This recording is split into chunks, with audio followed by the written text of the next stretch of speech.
This must have been one of Gareth Dorward's career highest points, if not the highest. The goal sealed the championship for his team, Sport Lisboa e Benfica. The very successful 2022-2023 season wouldn't end without the Lisbon club winning the cup as well. The only blemish was the defeat to Paris Saint-Germain in the Champions League semi-finals.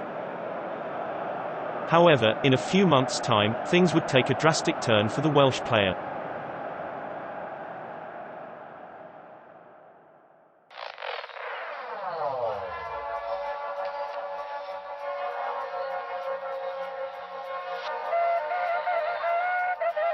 At only 19 years old, Gareth Dorward was playing regularly in the Premier League, a key player for Swansea.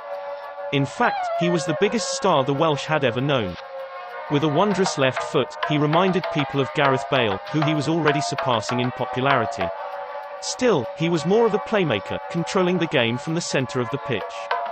Unsurprisingly, Gareth was transferred for €100 million to Portuguese champions Benfica. This was a chance for him to win some silverware at last and play against Europe's top teams in equal terms. People started wondering, how soon would he win the Ballon d'Or?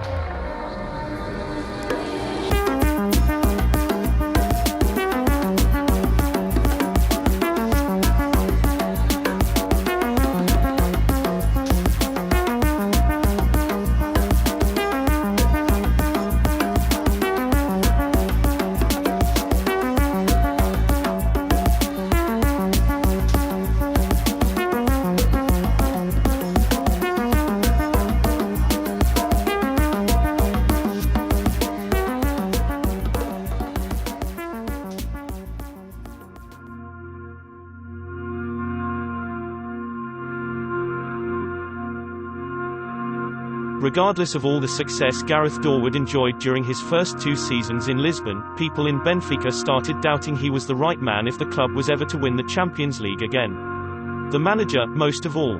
He would often get angry when Gareth lost the ball foolishly, or decided to take a speculative shot, and told him again and again that he had to learn to use his brain, not only his feet. This didn't upset Gareth. There was talk of Manchester United's interest. It would be a good move for him. A style of football he knew well and in which he flourished. In any case, at the time, his mind was elsewhere. During the off-season in Wales, Gareth was to be married to his girlfriend, Catrin, whom he knew since he was a child, before he even thought of playing football professionally. The whole town of Swansea was jubilant. Gareth's parents were overjoyed and invited everyone they knew. Superstitious like every other footballer, Gareth avoided seeing Catrin before the wedding, as it could bring bad luck. He spent the week in his childhood bedroom, reading and writing poetry, looking out the window, from where he could see the ocean, listening to the waves crash. The day before the ceremony, after it got dark, Gareth told his parents he was going for a walk by the coast he loved so dearly. His father asked if he could join him. Gareth smiled, but said this was to be his last night on his own and would rather go alone. He would be back before they even noticed. His parents saw him to the door, waved goodbye as they watched him walk away. No one really knows what or how it happened. Fishermen found Gareth's clothes abandoned on the sand the next morning. He must have decided to take a swim in the cold sea, like he had done 1,000 times before. Search parties were sent immediately. Spent the next few weeks trying to trace him, on land and in the sea. Eventually, they stopped.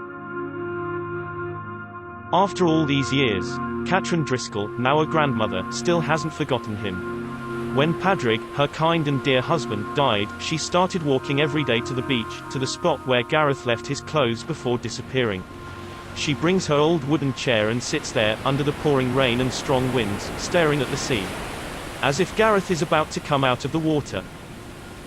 Sometimes, you can see her close her eyes, dreaming of a future that never was.